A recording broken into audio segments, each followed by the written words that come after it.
संत रामपाल जी महाराज एक अजिहे महान संत जिन्हां ने अपनी सत भगती, तत्व ज्ञान, करुणा ਅਤੇ सेवा ਦੇ बल ਤੇ समाज ਵਿੱਚ ਨਵੀਂ ਮਿਸਾਲ ਕਾਇਮ ਕੀਤੀ ਹੈ। ਸੰਤ ਰਾਮਪਾਲ ਜੀ ਮਹਾਰਾਜ ਜੀ ਦੇ ਅਗਵਾਈ ਵਿੱਚ ਉਹਨਾਂ ਦੇ ਸਾਰੇ ਸਤਲੋਕ ਆਸ਼ਰਮ ਤੋਂ ਸਮਾਜ ਕਲਿਆਣ ਦੇ ਅਦਭੁਤ ਕਾਰਜਾਂ ਨੇ ਸਮਾਜ ਨੂੰ ਸੁਨਹਿਰੇ ਭਵਿੱਖ ਦੀ ਇੱਕ ਨਵੀਂ ਉਮੀਦ ਦਿਖਾਈ ਹੈ। ਸੰਤ ਰਾਮਪਾਲ ਜੀ ਮਹਾਰਾਜ ਜੀ ਤੋਂ ਨਾਮ ਦੀਕਸ਼ਾ ਲੈਣ ਤੋਂ ਬਾਅਦ ਲੱਖਾਂ ਲੋਕਾਂ ਦੀਆਂ ਲਾਇਲਾਜ ਬਿਮਾਰੀਆਂ ਜਿਵੇਂ ਕੈਂਸਰ ਅਤੇ ਏਡਜ਼ ਆਦਿ ਠੀਕ ਹੋਈਆਂ। ਸੰਤ ਜੀ ਦੇ ਗਿਆਨ ਤੋਂ ਪ੍ਰੇਰਿਤ ਹੋ ਕੇ ਉਹਨਾਂ ਦੇ ਅਨੁਯਾਈਆਂ ਨੇ ਲੱਖਾਂ ਯੂਨਿਟ ਖੂਨ ਦਾਨ ਕੀਤਾ। ਸੰਤ ਜੀ ਨੇ ਲੱਖਾਂ ਭੈਣ ਬੇਟੀਆਂ ਦੇ ਦਹੇਜ ਮੁਕਤ ਵਿਆਹ ਕਰਵਾਏ। ਸੰਤ ਜੀ ਨੇ ਲੱਖਾਂ ਲੋਕਾਂ ਦਾ ਨਸ਼ਾ ਛੁਡਾਇਆ, ਕਰੋੜਾਂ ਉਜੜੇ ਪਰਿਵਾਰ ਵਸੇ। ਸੰਤ ਜੀ ਦੇ ਆਸ਼ਰਮਾਂ ਵਿੱਚ ਸਮਾਗਮਾਂ ਦੇ ਦੌਰਾਨ ਨਿਸ਼ੁਲਕ ਅੱਖਾਂ ਦਾ ਇਲਾਜ ਅਤੇ ਦੰਦਾਂ ਦਾ ਇਲਾਜ ਕੀਤੇ ਜਾਂਦੇ ਹਨ।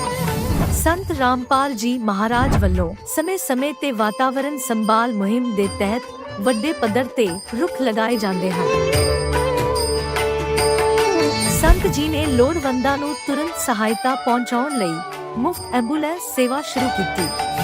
ਸੰਤ ਜੀ ਆਪਣੇ ਅਨੁਯਾਈਆਂ ਨੂੰ ਦੇ ਦਾਨ ਲਈ ਪ੍ਰੇਰਿਤ ਕਰਦੇ ਹਨ, ਜਿਸ ਨਾਲ ਮਾਨਵਤਾ ਦੀ ਸੇਵਾ ਅਤੇ ਸਿਹਤ ਸੇਵਾਵਾਂ ਦੇ ਖੇਤਰ ਵਿੱਚ ਸੁਧਾਰ ਹੋ ਸਕੇ। ਸੰਤ ਰਾਮਪਾਲ ਜੀ ਮਹਾਰਾਜ ਜੀ ਦੇ ਸਾਰੇ ਆਸ਼ਰਮਾਂ ਵਿੱਚ ਹਰ ਰੋਜ਼ ਮੁਫਤ ਭੰਡਾਰਾ ਆਯੋਜਿਤ ਕੀਤਾ ਜਾਂਦਾ ਹੈ, ਜਿੱਥੇ ਹਰ ਧਰਮ, ਹਰ ਵਰਗ ਅਤੇ ਹਰ ਜਾਤ ਦੇ ਲੋਕ ਇਕੱਠੇ ਬੈਠ ਕੇ ਭੋਜਨ ਕਰਦੇ ਹਨ।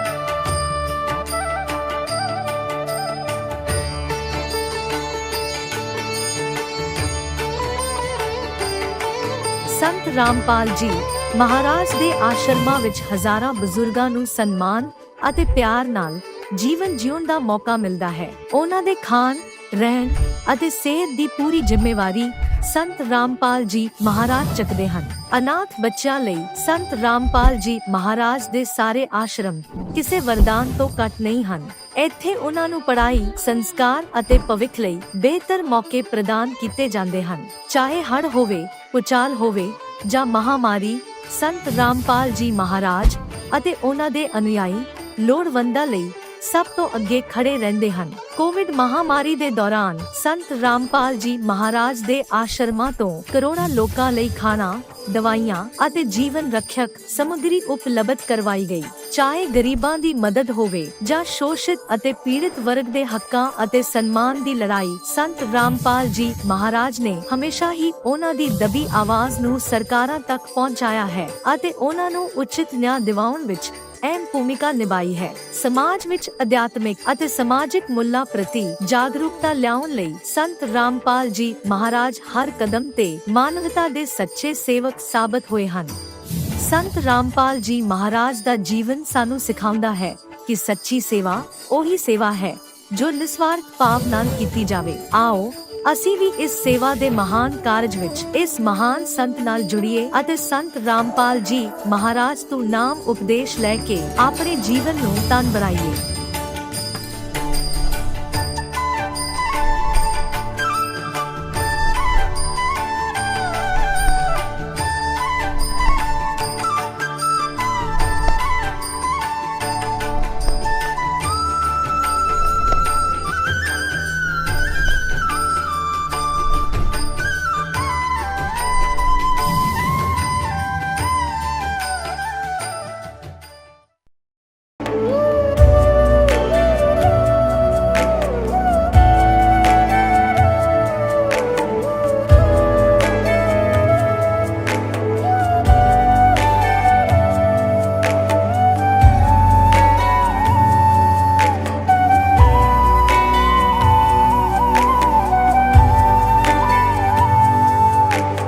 गीता अध्याय 15 के श्लोक 16-17 में 3 प्रभु बताए हैं।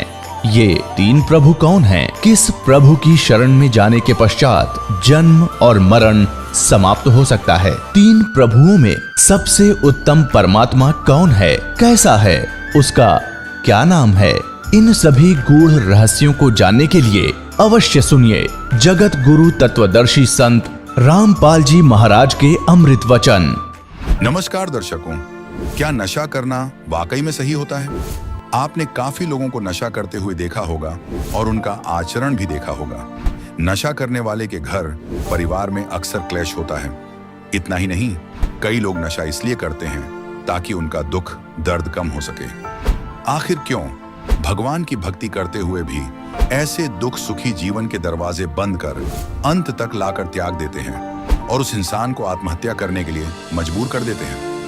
ये आप बीती है भारत पटेल जी की, जो मुंगेली छत्तीसगढ़ से है, जिन्होंने एक महान संत से नाम दीक्षा ली और नशा से हमेशा के लिए मुक्ति पाई। आखिर क्या यह सच में संभव है? क्या एक संत से नाम दीक्षा लेकर घर परिवार में सुख शांति आ सकती है? आखिर क्या है सच? वह कौन सा संत है जो धरती पर अवतरित हो चुका है? ऐसा भारत पटेल जी का कहना है। जानते हैं अब सारी कहानी भारत पटेल जी की जुबानी। नमस्कार सर। नमस्कार सर। सर क्या नाम है आपका? भरत पटेल। सर कहाँ से हैं आप? ग्राम भालूखोंदरा, छत्तीसगढ़, जिला मुंगेली। संत रामपाल जी महाराज जी से कब जुड़े? 2017 में लिए। सर संत रामपाल जी महाराज जी से जुड़ने से पहले आप क्या भक्ति साधना करते थे? भक्ति साधना करते थे सर। बाल योगेश्वर जी था महाराज, उससे नाम दीक्षा लिए थे। भक्ति कर रहे थे, उनका 5 साल से भक्ति कर रहे थे सर, कोई लाभ नहीं मिला था। तो फिर संत रामपाल जी महाराज जी के शरण में आप कैसे आए? हमारा बच्चा बहुत बीमार था सर। पहले हमारे बच्चे को लुधियाना में दिखाया था, मुंगेली में दिखाया था और बिलासपुर में भी दिखाया था सर। बच्चे ठीक नहीं होता, उसका बीमारी भी कोई डॉक्टर पाया नहीं था सर। और उसके बाद हम बोले कि हमारे पास पैसा सब ख़त्म हो गया था। उसके बाद हम ले गए थे इलाहाबाद, गंगा जी में सीधे वहीं डाल देंगे, हमारे पास पैसा वैसा नहीं है किसी को खाने पीने के लिए, तो उसी में डाल देंगे बच्चे को, तो हम स्वच्छ रहेंगे। उसके बाद सर वो हो गया। उसके बाद हम घर में गए, घर में था। उसके बाद सर हमारा शराब बहुत पीते थे हम। शराब पीते पीते आत्महत्या करने लग गए थे बच्चे के दुख से। बीमारी में एकदम ग्रस्त था वो बहुत ज़्यादा, तो हम आत्महत्या करने लगे थे। तो ऊपर से 2 मंजिल से कूद रहे थे। तो वहाँ पे परमात्मा ने बोला कि बेटा भक्ति करना बेटा। तो रात में सोया था, उसके बाद सवेरे ही इलाहाबाद में था, उसके बाद सवेरे ही जाकर नाम दीक्षा सुरा गाँव में नाम दीक्षा लिए। सर आपने संत रामपाल जी महाराज जी से नाम दीक्षा ली, तो संत रामपाल जी महाराज जी की शरण में आने के बाद आपको क्या लाभ मिले? बहुत सारे लाभ मिले। जो हम पीते खाते थे वो एकदम मुक्त हो गए थे। और उसके बाद हमारे जो बच्चे था परेशान में, वो भी संत रामपाल जी महाराज से नाम दीक्षा लेकर बढ़िया हो गए। और हमारे बच्चे था उसके ऊपर छीनी भी गिर गया था, हमारे ऊपर बल्ली भी गिर गया था, उसमें भी लाभ मिला सर। हम पहले सर बच्चे के नाम से बहुत परेशान थे हम, और हम खाते पीते थे बहुत, शराब वराब बहुत पीते थे, नशा वशा सब पीते खाते थे। तो परेशानी में बच्चे भी बीमार था, तो हम बोले बच्चे को डाल देंगे, हम मस्त रह जाएंगे। तो बच्चे को संगम में ले गए थे सब, संगम में डालने के लिए। तो वहाँ भी परमात्मा ने दिया कि चलो बेटा ठीक है, ले जाओ सबको, बढ़िया हो जाएगा। तो भगत भाई था वहाँ मिला था, तो बोला कि संत रामपाल जी के शरण में जाओ, सब ठीक हो जाएगा। तो हम बोलो नहीं, ये सब गलत है, सब बाबा के चक्कर में नहीं पड़ेंगे हम। ऐसे भी लिए हुए हैं हम एक बाबा से, बायोगेश्वर जी से, कोई ठीक नहीं कर पाएगा ये। तो बोला नहीं, निश्चित हो जाएगा भाई, ये संत रामपाल जी पूर्ण परमात्मा आया है धरती पर, तो सब ठीक हो जाएगा। हम बात ही नहीं मार रहे थे। उसके बाद ऐसे रात में पिए खाकर हम छत से कूदने जा रहे थे, तो स्वयं परमात्मा कबीर परमेश्वर आए थे, बेटा अभी कूदना नहीं, आपका जीवन दान दे रहा हूँ और आप भक्ति करना मर्यादा से और जाकर नाम दीक्षा ले लेना। तो भगत भाई था वहाँ, तो बोला कि पूछे हम कि कहाँ है भगत जी, कि आश्रम संत रामपाल जी महाराज का। तो बताए कि भगत जी यहाँ से कम 15-20 किलोमीटर है, सुरा गाँव इलाहाबाद से, तो वहाँ पे नाम दीक्षा केंद्र है, वहाँ जाकर नाम दीक्षा ले सकते हो। तो हम बोले कैसे ले लेंगे, कैसे पा जाएंगे, तो हम जानकारी नहीं था। तो भगत भाई ने बोला नंबर दिया हमको, फिर नंबर देकर ही जाकर वहाँ सुराव से नाम दीक्षा परमात्मा संत रामपाल जी महाराज का नाम दीक्षा लेकर आ गए हम। बच्चा भी ठीक हो गया, मालिक के नाम दीक्षा लेने के बाद हम सब लोग ठीक हो गए। बच्चे हमारे साथ बड़ा वाला लड़का जो पेशाब जो करता था, उसमें पानी वानी भर जाता था। तो हम लखनऊ में था, तो हमारा मामा लोग बुलाए कि भांजा आपका बच्चा का तबीयत ठीक नहीं है, आ जाओ। तो हम बोले कि ठीक है मामा, हम आते हैं, 2-4-15 रोज में आते हैं। तो हमको 15 दिन लग गया था। आते आते। उसके बाद हम बोले कि डॉक्टर में भी दिखाया था, तो डॉक्टर ने बोला कि इसको ऑपरेशन करवाना पड़ेगा। तो हम बोले ऑपरेशन नहीं करवा पाएंगे, हम संत रामपाल जी महाराज की हम शरण में हैं तो हम नहीं करवाएंगे। तो हम संत रामपाल जी की शरण में हम लेकर जाएंगे तो हमारा बच्चा ठीक हो जाएगा। तो हम संत रामपाल जी के आश्रम में ले गए थे, तो वहाँ जाकर हम बच्चे को शुद्धिकरण करवाए। उसके बाद जो रोग था सब एकदम दूर हो गया था, एकदम सही हो गया था, मालिक की दया से बहुत बढ़िया हो गया था, अभी भी मस्त बढ़िया है। सर, संत रामपाल जी महाराज जी से नाम दीक्षा लेने के बाद आपको बहुत सारे लाभ मिले। तो जो दर्शक आज आपको टीवी पर देख रहे हैं वो संत रामपाल जी महाराज जी से जुड़ना चाहते हैं तो कैसे जुड़ सकते हैं? संत रामपाल जी महाराज का साधना चैनल, ईश्वर चैनल में एक पीली पट्टी आता है, इसमें नंबर कॉन्टेक्ट करके आप नाम दान ले सकते हैं। बहुत बहुत धन्यवाद सर आपका। अच्छा है। अब जगत गुरु तत्वदर्शी संत रामपाल जी महाराज जी के सत्संग के माध्यम से उस अद्वितीय आध्यात्मिक ज्ञान के बारे में जानते हैं जिसके माध्यम से आप भी प्राप्त कर सकते हैं ऐसे आध्यात्मिक, मानसिक और भौतिक सुख जो अभी तक आपने सिर्फ मीराबाई, ध्रुव, प्रहलाद जैसे कुछ ही भक्तों की जीवन कथा में सुने होंगे। अब सुनिए तत्वदर्शी संत के संग शास्त्र अनुकूल भक्ति सत्संग, ऐसा अद्वितीय आध्यात्मिक ज्ञान जिसका है सर्वधर्मों के पवित्र शास्त्रों में प्रमाण। परमात्मा, कबीर परमात्मा से इस काल ने ये वरदान मांगा था, प्रार्थना की थी कि आप मेरे उस बच्चे की, ये काल के पुत्र है विष्णु, इस संकट से रक्षा करना। तब परमात्मा उस वचन अनुसार वहां पहुंचे और जाकर वैसे तो उन्होंने व्यवस्था कर ही दी थी, नल नील भेज दिए थे कि आपका काम चल जाएगा इनका, जो ये नियमित रहेंगे तो ये पत्थर रख देंगे, ये पार हो जाएंगे, लेकिन वो भी फेल हो गए। अब क्या हुआ, परमात्मा वहां पहुंचे, नल और नील ने कहा कि वो आगे गुरुदेव, वो आगे गुरुजी। अब सबकी दृष्टि गई, एक ऋषि आते दिखाई दिए। निकट आए जब श्री राम और लक्ष्मण ने उनके चरण लिए, हनुमान सब ने चरण लिए, तब परमात्मा से प्रार्थना की कि हे भगवान, हम, श्री राम ने कहा कि हम बहुत संकट में हैं, मैं राजा दशरथ का पुत्र हूं, ऐसे ऐसे रावण ने मेरी पत्नी उठा ली है और समुद्र के ऊपर से हमने सेना ले जानी पड़ेगी। ऋषि जी, जब आप अपने शिष्यों को इतनी पावर दे सकते हो, आप तो समर्थ हो, हम पर दया करो। आज आपके इन बच्चों के, आपके शिष्यों के हाथ में वो शक्ति रही नहीं। परमात्मा ने कहा अब इनके हाथ में रहेगी भी नहीं, क्योंकि इन्होंने आज एक भयंकर गलती कर ली, अपने आप में प्रभु मान लिया, भगवान को भूल गए ये। तब श्री राम ने कहा भगवान अब मेरा क्या होगा? तब परमात्मा ने कहा कि ठीक है, करता हूं व्यवस्था। एक डंडी ले रखी थी परमात्मा ने, डोगा सोटी, कहा कि मैं ये रेखा लगाता जाऊंगा इस पहाड़ के चारों ओर, एक रेखा खींचूंगा, इसके बीच बीच के पत्थर बिल्कुल हल्के हो जाएंगे, जहां रखोगे वहीं रखे रहेंगे, पानी में डूबेंगे नहीं, कितना वजन रख लेना।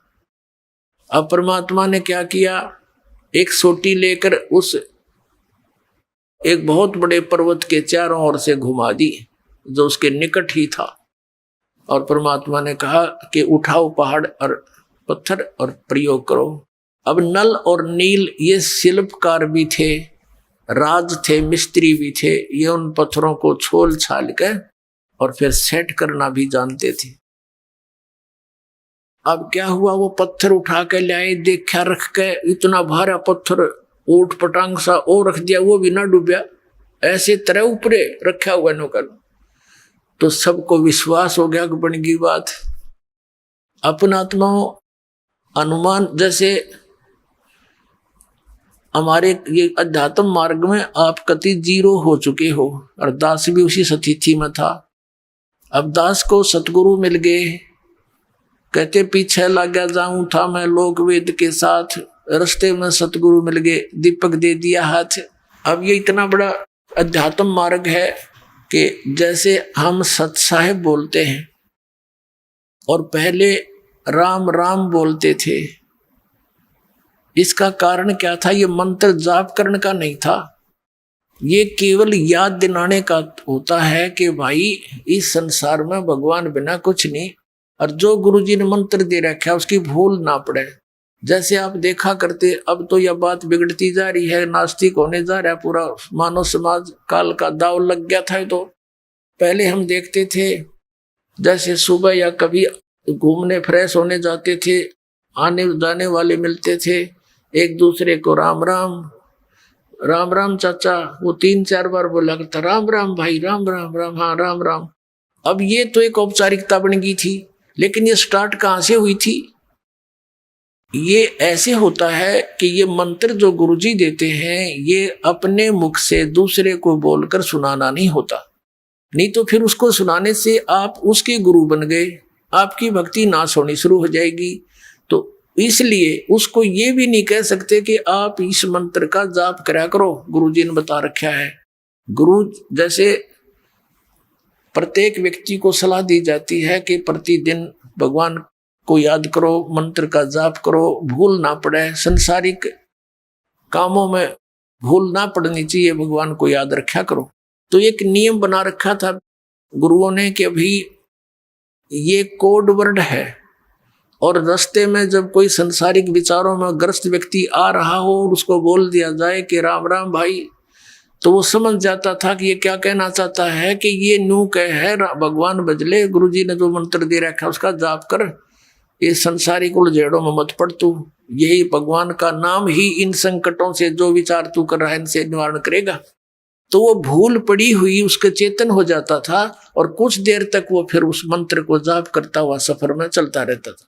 फिर कोई भूल पड़ती थी, आगे दूसरा टकरा जाता, राम राम भाई, हाँ राम राम राम राम। उनका उद्देश्य ये होता था कि मंत्र ने याद रखियो, भूल ना पड़ जाए इस मंत्र की। तो पहले राम नाम कोई जाप का नहीं था, केवल ओम नाम देते थे ऋषि, दैट्स ऑल। और उसको गुप्त रखना इसलिए अनिवार्य था कि तुम किसी को बताना नहीं तो तुम गुरु बन गए, तुम्हारा फिर काम बिगड़ गया, तुम अधिकारी हो नहीं, दोनों चोट चपट। और याद दिलाते रहना एक दूसरे को। इस राम शब्द जब ये बोल रहे हैं तो ये समझ लेना, ये कहना चाह रहा है कि भगवान का वो मंत्र गुरुजी का याद कर, जाप करा करो, इस भगवान बिना संसार में कुछ नहीं है। तो ऐसे हम सत साहेब बोलते हैं। सत माने अविनाशी, साहेब माने राम। अविनाशी राम के हमारा जो परमात्मा है वो अविनाशी राम है, और उसका मंत्र, उसके पाने का ये जो विधि है, इसको याद रखो, भक्ति करा करो, सत साहेब जी, सत साहेब। हाँ, मतलब उस समय आपको ये याद हो कि आप भाई भगवान बिना हमारा कोई नहीं है, और सचमुच ये कबीर साहब सच्चे परमात्मा अमर भगवान है, और जो मंत्र उनको दिया है वहां जाने का वो जाप ही सहयोगी है, उसकी भूल ना पड़े, ये होता था। तो ऐसे हनुमान जी क्या करते थे, वो नाम तो और ही जाप करते थे, लेकिन एक जब वो चलते थे पहाड़ से, क्योंकि कई दिन का प्रोजेक्ट था, कौन सा एक दिन में बन गया था वो पुल, तो वो क्या करता था, वहां से अच्छा पहलवान था वो और शक्तिशाली था, सबसे बड़ा पत्थर उठा हुआ था, और उससे पहले उसके ऊपर मोटे अक्षरों में राम लिख देता और लेकर चल पड़े था। दूर तो लाना पड़ा था 5-7 किलोमीटर तक। तो उसका मतलब ये था कि जो भी पढ़े देखे, अकराम राम का अर्थ लिखा है कि भक्ति करते रहना और ये काम भी करते रहो, नाम ना भूलना मंत्र अपना, क्योंकि वजन में बोलिया था जानी राम राम राम राम भी ना कह जा, वो लिख दिया उसने ऊपर। और आवश्यकता ये थी एक आदमी अपने से अधिक पत्थर लेकर चलेगा तब ये पुल बनेगा, तो वो लिख कर चल पड़े था पहलवान। और देखने वाले ने देख लेते, हाँ भी राम मंत्र भी याद करते रहो, ये काम भी करो। जैसे यजुर्वेद अध्याय नंबर 40 के मंत्र नंबर 15 में लिखा है, ओम कर्तु समर किलबे समर कर्तुम समर वायु अनिलम अथ इदम भस्मांतम शरीरम ओम कर्तु समर किलबे समर कर्तुम समर। ओम नाम का जाप ये ब्रह्म का है, और इसका सिमरण गुरु देते थे ऋषि जी। इसका सिमरण नाम काम करते करते सिमरण करो, मनुष्य जीवन का मुख्य उद्देश्य जानकर सिमरण करो, और अपने विशेष कसक के साथ सिमरण करो। तो ये मंत्र, ये जाप तो विधि ऐसी ही थी, लेकिन हठ योग और अज्ञानता के कारण इसको कठिन बना लिया। तपस्या करने लगे, खड़े होकर करने लगे और मंत्र जाप करने लगे। ऐसे ही ये मंत्र जो पूर्ण परमात्मा के वाणी का जो 3 मंत्र का जाप है, ओम तत्सत, तत्सत ये सांकेतिक है। तो ये भी ऐसे काम करते करते चलते फिरते अपना नाम जाप करना। तो वो तो इसलिए राम लिख के लाया करता कि और भी पढ़ लेंगे और वो भी भूलना पड़ेगी, किसी का मंत्र करते रहेंगे। तो अब यहां हम सुना करते नकली गुरुओं थे, कभी तो ये कहते थे कि भगवान श्री राम के नाम ते पत्थर तिरगे, हनुमान जी ने राम नाम लिख दिया और पत्थर तिरगे, और श्री राम तो तिरे नहीं हुए। कभी हम सुनते थे कि नल नील के पास पावर थी, उनके हाथों में इतनी शक्ति थी, उनके हाथ से पत्थर तिरगे पुल बन गया। अब ये दंत कथा थी, लोक वेद, बिना सिर पैर की बातें थी। अब ये एक तत्व ज्ञान से सारी सुचारू होगी, ये सारी कहानी हुई क्यों कर थी। अब परमात्मा कहते हैं कि जगत का पेखना पेख्या, धनी का नाम ना लेखा।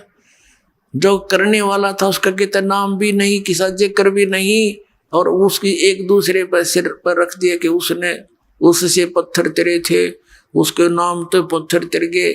तो ये नाम नोमता नू लिखा करता वो भगत हनुमान जी। तो पुण्यात्माओं, ये तत्व ज्ञान है। अब क्या बताते हैं, ये लोक वेद तो इतना प्रबल हो गया कि हमने ये फाइनल मान लिया था कि श्री राम के नाम तय और पत्थर तिर गए समुद्र के ऊपर। और फिर ये भी साथ साथ था कि नल और नील ने के हाथों में पावर थी, उनके हाथों से कोई वस्तु डूबे नहीं थी। ये पावर कहाँ से आई थी, इसका कोई सिर पैर उनके पास नहीं था। अब नल और नील का सहयोग था, वो शिल्पकार थे, यानी वो राज थे, मिस्त्री थे, और उन्हें जोड़ तोड़ कर उन्हें फिर भी रखा था, वैसा सहयोग दिया था। उनके हाथों में पावर नहीं थी, वो पत्थर ही हल्के कर दिए थे उस परम पिता ने, उस भगत के यानी श्री रामचंद्र जी के उस संकट का निवारण करने के लिए। अपने आत्मा पुल भी बन गया, सेना भी चली गई, युद्ध भी हुआ, और कई दिनों तक श्री रामचंद्र जी से वो रावण नहीं मरा। छक्के छूट गए थे श्री रामचंद्र के। आखिर में जब आदमी थक जाता है ना, ये जिनको हम भगवान मानते, ये भी आप जैसे ही हैं, तो ये परम पिता को याद करते हैं, परम शक्ति को।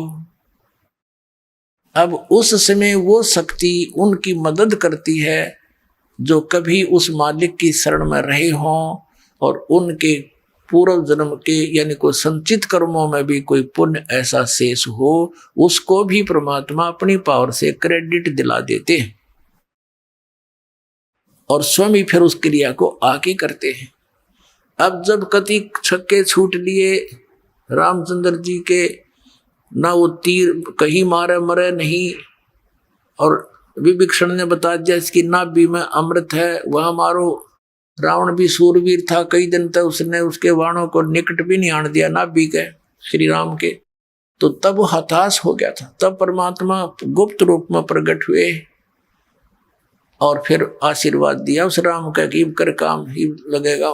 तब उसका रावण का वध हुआ था। अपने आत्माओं, हम सुना करते थे कि श्री कृष्ण जी ने पर्वत उठा लिया था, गिरिराज यानी गोवर्धन पर्वत को उठा लिया था हाथ पर, उंगली पर ऐसे। पहले तो ये विचार करो, उन्होंने वो पर्वत उठाया किस उद्देश्य से था? उन्होंने इस उद्देश्य से उठाया था कि वहां इन देवताओं की पूजा हुआ करती, और इंद्र स्वर्ग का राजा है, भगवान की पूजा छोड़कर इंद्र की पूजा चलती थी। श्री कृष्ण जी ने कहा भाई इंद्र की पूजा छोड़ दो, या दो उस भगवान की पूजा करो। इंद्र की कढ़ाई जो होती थी पूजा, वह बंद कर दी। देवराज इंद्र एक समझ लो स्वर्ग का राजा, और उसके अंतर्गत ये सब नहर विभाग, सिंचाई विभाग भी आता है, यानी वर्षा करना। तो क्या हुआ, जब इंद्र की पूजा बंद होगी देवताओं की, इंद्र ने सोचा इनको सबक सिखाता हूं। इतने जोर की वर्षा, काले बादल छा गए, चारों तरफ घटा, काली घटा छा गई और मूसलधार वर्षा शुरू होगी। व्रज नगरी को डुबोने के लिए अब चारों तरफ हाहाकार मच गया। गौवें भी रंभाने लगी, ग्वाल बाल, क्योंकि गोवर्धन वो पर्वत जो था वहां पर गौवें चरा करती थी, वर्षा होती थी, घास होता था, और उन दूध दाद बेच कर ये काम चलाया करते थे अपना। और वो समाप्त करने चल पड़ा कि इसको इतना वर्षा कर दूं कि ये गोवर्धन पर्वत भी डूब जाए, आसपास की नगरी भी नष्ट हो जाए। तो भगवान श्री कृष्ण जी ने उंगली पर वो गोवर्धन पर्वत उठा लिया और पूरी ब्रज नगरी के ऊपर से कर दिया। सारा इंद्र बरस लिया, खूब वर्षा कर ली। सारा पानी उस गोवर्धन पर्वत के ऊपर ऐसे शौक हो गया, उसमें ऐसे मिल गया जैसे ब्लोटिंग पेपर शाही ने चूस लिया करे। आखिर में थक गया इंद्र, आके पैर पकड़ दिए कि मुझे क्षमा कर दो। कहने लगे चला जाओ, तेरे को कर दिया क्षमा, और खबरदार आज के बाद तूने अपनी पूजा के लिए व्रजवासियों को कंपेल किया। तो फिर वो गोवर्धन यथास्थान पर रख दिया। अब पुण्यात्माओं, जो गुरु लोग हमें ये शिक्षा देते थे और ये कथा सुनाते थे, श्री कृष्ण जी ने गोवर्धन उठाया और फिर वो इन्हों कहते थे देवी देवताओं की पूजा करो, श्राद्ध निकालो। अरे भले आदमियों, श्री कृष्ण जी ने तो बना उसको देवताओं की पूजा छुटवाई थी, तुम दर्द कर रहे हो, उनके विपरीत ज्ञान दे रहे हो, गुण गा रहे हो श्री कृष्ण के, और तुम इसको भगवान बता रहे हो। परमात्मा कहा करते थे कि केवल एक इस लीला से ही तुमने उसको भगवान मान लिया, ये तुम्हारी ना समझी है, बालक बुद्धि है कि ये कंप्लीट गॉड मान लिया तुमने, गोवर्धन उठा लिया था। क्या बताते हैं परमात्मा, कहते हैं गोवर्धन श्री कृष्ण धारो और द्रोणोगिरी हनुमंत, शेष नाग सब सृष्टि उठारा, इनमें कौन भगवंत। यदि तुम एक ही इस लक्षण से, इस चमत्कार से कि श्री कृष्ण जी ने गोवर्धन उठा लिया, हनुमान जी ने तो फिर द्रोणागिरी उठाई, और आप ही लोक वेद सुनाते हो ब्राह्मण लोगों के शेष नाग के सिर पे कहते हैं एक कूर्म है, कूर्म के ऊपर एक शेष नाग है, शेष नाग के सिर पे एक बैल है, और उसके ऊपर फिर सारी पृथ्वी रखी है। कहते तुम मानते हो कि शेष के सिर पे सारी सृष्टि है शेष नाग के, तुम यो सारे ब्रह्मांड, तुम्हारे पूरे ब्रह्मांड ने उठा रहा है, समझ लो पूरी पृथ्वी उठा रहा। तो इनमें भगवान कौन सा है, श्री कृष्ण है या हनुमान जी है या शेष नाग है तुम्हारा भगवान? केवल इसी लक्षण से तुमने भगवान इसको कंप्लीट गॉड मान रखा, पूर्ण परमात्मा। फिर क्या बताया, कहते हैं समुद्र पाट लंका गयो, सीता का भरतारे, अगस्त ऋषि ने ये सातों पी लिए, इनमें कौन करता रे। कि तुम ये इस चीज से परिचित थे नहीं गुरु लोग यहाँ के हमारे, वो ये कहा करते श्री रामचंद्र जी ने समुद्र के ऊपर पुल बना दिया। परमात्मा कहते हैं यदि तुम इसी लक्षण से इसको भगवान मान बैठे तो क्या बताते हैं कि समुद्र पाट लंका गयो, यानी समुद्र को आट के पत्थर उसको ऊपर रख के और लंका चला गया। कौन? सीता का भरतार। और अगस्त ऋषि ने सातों पी लिए, इनमें कौन करतार? एक अगस्त नाम के ऋषि थे, उन्होंने किसी कारणवश किसी अपनी जिद के ऊपर अहंकारवश समझो वो सातों समुद्रों को एक घूंट में पी लिया था, ऐसे चुल्लू उठाकर ऐसे पी लिया था। सब समुद्र खाली हो गया था, अकेली पृथ्वी रह गई थी। फिर ऋषियों की प्रार्थना से उन्होंने फिर वापस उसको कुरला कर दिया तो भर गए थे। ये आध्यात्मिक शक्ति है, मार्ग है। इसमें आप विज्ञान को ना अड़ाना। विज्ञान तो बालकों का खेल है। ये जहाज बना लिए, इससे मांडी पाइक के कंप्यूटर बना लिए है, परमाणु बम बना लिए, और 2 साल वर्षा ना करे भगवान, ये धरे धराए रह जाता सारी साइंस किधर ढूंढे नहीं पाओ, जर लगे खड़े खड़े इन जहाजों के ऊपर कुछ बैठनिया नहीं पाओ। तो परमात्मा कहते हैं फिर इनमें भगवान कौन भाई? अगस्त ऋषि ने तो 7 समुद्र पी लिए थे, तुम एक पत्थर धर के पार हो गया तुम्हारा श्री राम, तुम उसने भगवान मान बैठे, लेकिन तुमने पता नहीं वो पुल वो पत्थर भी कैसे तरे थे, उसको तो मानने को तैयार ही नहीं। पर परमात्मा ने ये तरीका अपनाया हमारे अज्ञान को हटाने के लिए। श्री रामायण के अंदर एक कथा आती है कि जिस समय श्री रामचंद्र और पूरी सेना एक नाग फांस में आ गई थी, एक सिद्धि से लड़ाई होती थी। एक नाग फांस यंत्र होता, वो था हथियार, तो उसके अंदर एक सिद्धि होती है, वो अनेकों नाग बन जाते हैं, उसमें से नर सांप निकलाए, और उन्होंने सारी सेना को जो लड़ने को तैयार हो रही थी ज्यों की त्यों लपेटे लाकर बांध दी, जैसे रस्से तो बांध दिया करे। और सारे खड़े भगवान राम वीर लक्ष्मण भी नो कति जैसे ईख बांध दिया करे, नो पूरी सी खड़ी जगह जगह, और कोई सा टसमस हो नहीं पा रहा। अब 2 मिनट पाछा उसकी गर्दन काट देते सारे, सबको खड़े खड़े आओ तो विवश हो चुके थे। कहते हैं जब श्री राम ने याद किया गरुड़ को, गरुड़ आया, पक्षी है एक, उसने उन नागों को काटा, मार दिया, और तब वो रामचंद्र जी बंधन मुक्त हुए। हाँ, परमात्मा हमें समझाया करते थे। कबीर भगवान कहते हैं, परमात्मा कहा करते थे कि काटे बंधन विपत में, भाई कठिन कियो संग्राम में, चिन्हो रे नर प्राणिया ये गरुड़ बड़ो अक तुमरो राम। परमात्मा कहा करते काटे बंधन विपत में, कठिन कियो संग्राम, और चिन्हो रे नर प्राणिया यो गरुड़ बड़ा तुम्हारा राम।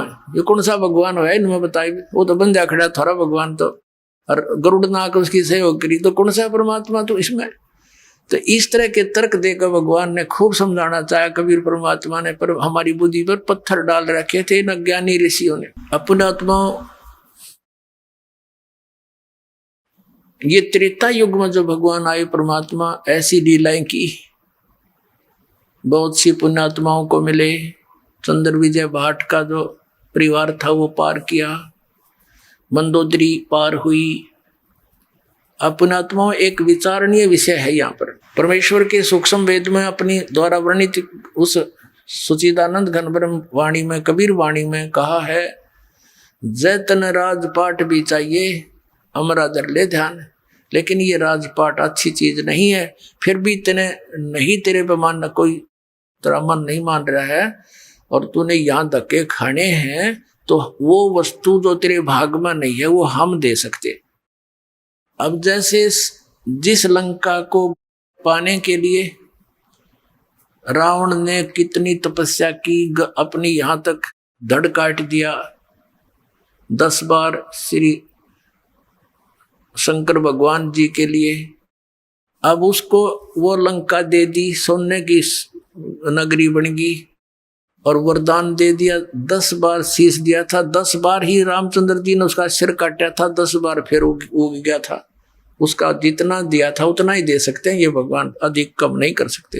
अब पुण्यात्माओं, जिस लंका को शिव का भक्त रावण नहीं रख सका, सपरिवार विनाश को प्राप्त हुआ, वो कबीर भगत को वो नगरी मिली। किसको? विभीषण को वो राज मिला और सहज मिला। ना उसने तपस्या करी, ना सिर काटे, सहज भक्ति की। तो परमात्मा कहते यहाँ रहोगे तब तक आपको ये सुविधाएं भी मैं ही दूंगा, परमात्मा कहते हैं। और जिस लंका को रावण रखना चाहता था, जिस भगवान की उसने शरण दे रखी थी, वो समर्थ शक्ति नहीं थे, सपरिवार नाश को प्राप्त हुआ और उस नगरी को नहीं रख सका, उस राज को, और वो विभीषण को प्राप्त हुई जो कबीर भगत था। अपने आत्माओं, इन बातों से हमने बहुत कुछ निष्कर्ष निकलेगा, क्योंकि अभी तक हमने लोक वेद सुन रखा था, हमने ज्ञान नहीं सुना था। अब और भी बहुत से प्रमाण हैं, जैसे एक नरसी नाम के भगत थे, सेठ था, बहुत पैसे वाला था, और उसके वो इतना कंजूस था कि एक पैसा भी दान नहीं करता था। और ये माया रहती कंजूस के पास ही है और उसका नाश करने के लिए रहती है, क्योंकि अंत समय में मृत्यु हो जाएगी, वो उसको प्रयोग कर नहीं सका, फिर उसमें आस्था रह जाती है, फिर वहीं धक्के खाता रहता प्रेत बनकर या सर्प बनकर। अब परमात्मा ये चाहता है कि ये माया इसकी शत्रु है, इस माया से इसको भिन्न करूं और इसको इतनी ही दूं जो इसमें ये डूब के ना मर जा, इसका काम चले यू ऊपर तरह इसके। ऐसी विधि परमात्मा हमारी करना चाहता भक्त की। अब सभी भक्त जितने भी आत्मा उसी के हैं, अब वो चाहे किसी को आज भगवान मानकर किसी को भज रहे हैं, लेकिन उससे तो कुछ मिलना नहीं, और उसके दुख में दुखी हमारे वो मूल मालिक ही होते हैं। अब वो उसके पास इतनी संपत्ति थी, नरसी नाम के एक सेठ के पास, कि उसको राजा की तरफ से ड्राफ्ट बनाने का आदेश था, जिसको हुंडी कहा करते थे। राजा की तरफ से एक मान्यता प्राप्त होती थी उसकी संपत्ति का आइडिया लगा के कि ये इतने रुपए तक की हुंडी यानी ड्राफ्ट बना सकता है। जैसे यात्री लोग होते थे, सेठ या व्यापारी होते थे, वो किसी शहर में अपने पैसे उस सेठ के यहाँ जमा करा देते थे, उससे वो हुंडी बनवा लेते थे ड्राफ्ट, और दूसरे जिस सेठ में जिस शहर में जिस सेठ की हुंडी मान्यता होती थी उसको जाकर के वो पर्ची दे दी जाती थी, चिट्ठा हुंडी। तो वो सेठ वो पैसे रख लेता था, उसको उतने पैसे उसमें अंकित थे वो दे देता था। फिर 1 वर्ष में या 6 महीने में वो सभी सेठ अपने पैसों का आदान प्रदान कर लेते थे, किसी का उधर से आया किसी का इधर से। ऐसे हुंडी चलती थी। और वो इतना कंजूस हो गया कि दान करे नहीं। उसकी पत्नी ने कहा कि चलो जी गंगा स्नान करके आते हैं, सभी जा रहे हैं, मेरा भी मन करता है। पहले तो मना कर गया कि यही नहा ले, 2 लोटे पानी गिर के क्या करेगी, इतनी दूर जाओगी। वो ज्यादा जिद करने से कहने लगा पैदल चलेंगे। उसने सोचा मर ले तू पैदल चल, मन ले तो चल वहां तक। अब पैदल गया गंगा स्नान घाट पर स्नान करने। वहां स्नान जब करने लगे, परमात्मा आए एक ब्राह्मण रूप बना के और कहने लगे सेठ जी कुछ दान करो, नहाने आए हो, नहाने का पुण्य तो तभी लगेगा, कुछ ब्राह्मण को दान करो। अब सेठ कहने लगा नरसिंह के कहने लगे ये ब्राह्मण, या तो मैं थोड़े पैसे लेकर आया हूं, काम चलाओ अपने खाने पीने का, आपने पैसे चाहिए ना वहां आ जाना मेरे घर पे। पहले भगवान ने कहा कि भाई इतनी दूर कैसे आऊंगा, कुछ पैसे दे दे। ने बोला ना 1 टका दूंगा, और 1 टका लिख ले मेरा, और वहां आ जाइए, वहां से दे दूंगा घर पे। या नहीं दूं, अब तो बस मैं अपना रास्ते का ही खर्च लेकर आया। उसकी पत्नी ने बतेरा कहा तू दे दे, मेरे पास रखे पैसे। ने बोला चुप रह, तू घड़ी ना बोला है। अब वो स्नान करके बताया गए घर ने, वो घर में प्रवेश हुआ था नरसिंह सेठ कंजूस। पीछे पीछे परमात्मा पहुंच गए 1 सेकंड में। उसने तो 1 हफ्ते में सफर किया होगा, वो 2 सेकंड में 1 सेकंड पहुंच गए। और जाते क्वाड खड़खड़ाए और कहा नौकर आए भी, बोलो कैसे ब्राह्मण, कि भी सेठ जी ने मेरा 1 टका दान करने का वायदा कर रखा है, वो कहियो मेरा टका दे दे, हम आ गए। अब उन्होंने जाकर कहा नौकरों ने कि सेठ जी एक ब्राह्मण कह रहा है कि आपने कोई दान करने का वायदा किया था 1 टका, वो दान दक्षिणा लेने ब्राह्मण आया हुआ गेट पे। अब नरसिंह ने सोचा भाई ये तो बड़ा पीछे पड़ा, अब आज ये 1 टके की जिद कर ली, कल मनमान के। फिर उसने किन्नू कहा, किन्नू कह दे कि कल देगा, कल आज तो थक रहा हूं मैं। अब नौकरों ने कह दिया जी कल दे लियो, कल दे देगा। अच्छा भाई कल दे देगा, कोई बात ना। उसका बाग था सेठ का, वहीं उस बाग में बिछा लिए वस्त्र, भगवान ने लौट के उड़ा। अब वो सेठ बोला गया कि वो कहने लगे नौकर जी तो बाग में लेटा हुआ आपके में। सवेरा फिर आ लिया, कहा कि भाई कहियो सेठ जी ने मेरा टका दे दे, दान दे। अब नरसिंह जी ने सोचा भाई आज तय एक टके पे सटराई कर दी, इसने मेरा पीछे पड़ गया, तड़के 10 रुपये मांगेगा, इसने तो राह ही पाएगी, रास्ता मिलेगा ये। तो कह दे, उस सेठ ने कहा कि नौकरों से कि जाके कह दो उस संत को, ब्राह्मण को, कि हमारे सेठ जी अस्वस्थ हो गए हैं और स्वस्थ हो जाएंगे, हफ्ते 10 दिन में फिर आ जाना, फिर देंगे।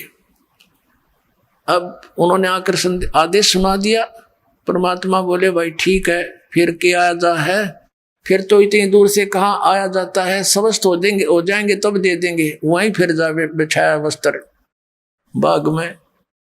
अब सेठ ने पूछा कि गया वो कमबख्त? अक नहीं जी, वो तो कहता है ठीक है स्वस्थ होने के बाद दे देंगे, लेकर ही जाऊंगा अब तो।